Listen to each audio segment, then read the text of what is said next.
Hey guys, what's going on? Mr. Surplus Nut. Just wanted to bring you a video on my finished Tokarev Sastava 7.62 by 25, and it's awesome. Just completely finished doing all the custom work that I wanted to do. I purchased this gun from Classic Firearms, and I received it, and I reblued the top of the slide. I did those cuts on the top just to give it a little bit more of a custom look, and went ahead and micro jeweled the barrel. I'm not gonna be in this video taking the gun apart, being that it's a little bit time consuming to do that. It's basically just to show you the gun. If you guys check out my channel, you'll see where I have this gun taken apart, and I started to remove the bluing from the slide and completely remove the bluing from the frame, I'm sorry, and also the slide. I reblued the slide with Brownell's Oxford Blue, and then I went ahead and I took the bluing off the slide completely, and I polished it up because I wanted to have like a two-tone uh, look to it. I went ahead and I got the barrel. It's in excellent shape. The rifling, there's no pitting, no anything on this gun. I went ahead and I took the barrel to my gunsmith, which I do to most of my handguns, that I want to give it a custom look to micro jewel it. And he went ahead and did that. And from there, what I did was I went ahead and got this awesome grips. Later on, I'll go ahead and put check out the description at the bottom. I'll put in the link where I purchased this grips. It's somewhere like in Serbia.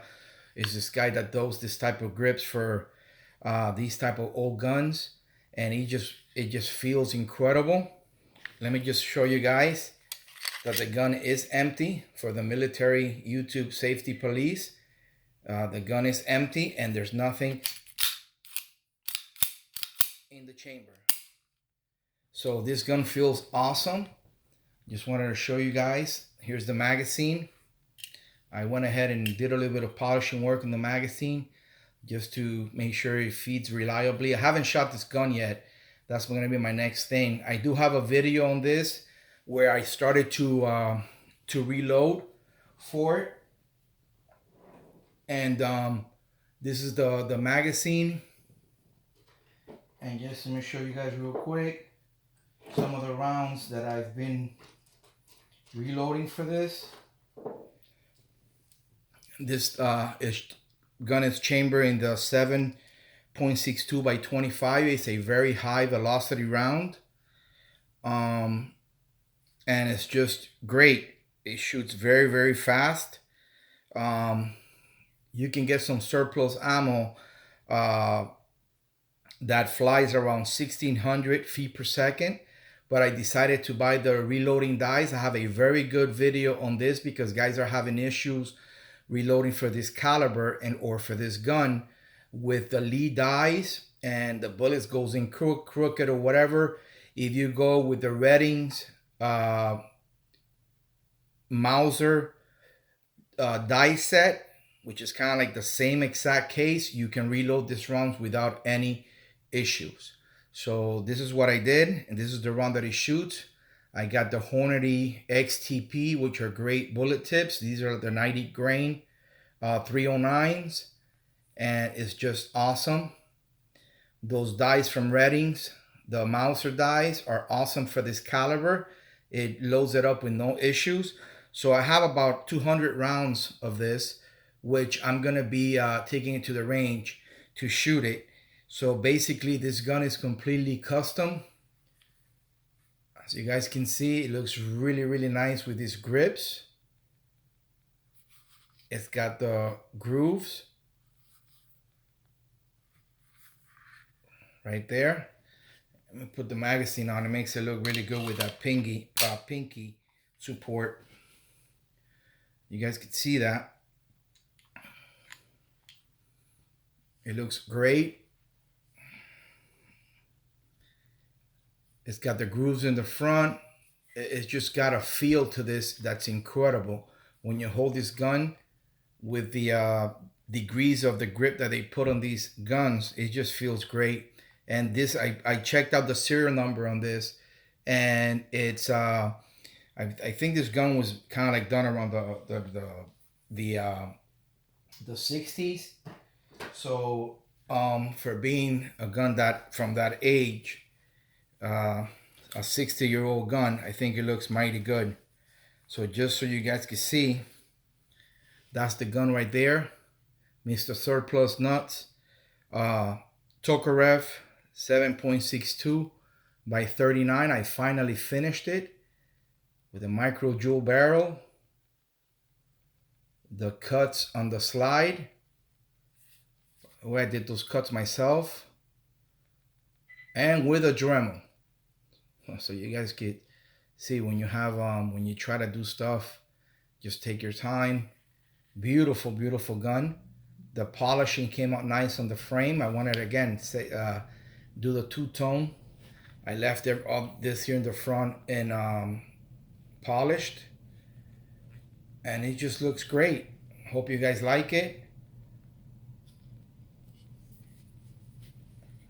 That's the gun right there. And the grips, it just makes it feel great. It's very difficult to find grips for this gun. So just so you guys know, you can, I'll leave the description again on the grips where I got them if you guys want to get some. He's got many different kinds of grips without the front grooves for the fingers. They look like 1911s. He makes them with a start here with a little screw goes. They go in real, sturdy, nothing moves after you put them on there. The guy does it with great craftsmanship. And this one has the safety on the frame, which is, now they're making these with like the safeties, or you can get them within, like Surplus. They come with the safeties on the slide or down here right above the magazine release. I didn't like those. I'm glad I bought one of these from Classic Firearms. And this guy that has a very good channel on Surplus weapons, his name is Misha. It's the blind gentleman. He's got good reviews on this gun, on the history of this gun, on the Tokarev, and on many AK-47s. I subscribe to him, and he has a review especially on this gun, the Jugo Sastava Tokarev, and he makes it. He explains how the ones with the safety on the frame, like this one, like the 1911 style, are the most dependable in case you want to carry this thing lock and loaded. I have tried it already. Nothing happens. I mean, some guys I've seen in the internet where they knock it like, oh, any Tokarev you shouldn't carry it lock and loaded. Well, that depends what kind you have and what safety you have. This thing has a block that blocks completely the mechanism of the safety. So just research it, don't knock it. And so yeah, this is it right here. Beautiful Tokarev. Check out the first video. It's real quick, that video, so you can see when I had it all apart. And this is the final outcome of this beautiful Tokarev gun. So this is it, guys. I hope you guys like it, enjoy it. Subscribe to my channel, give me some thumbs up, and I'll check you guys out later.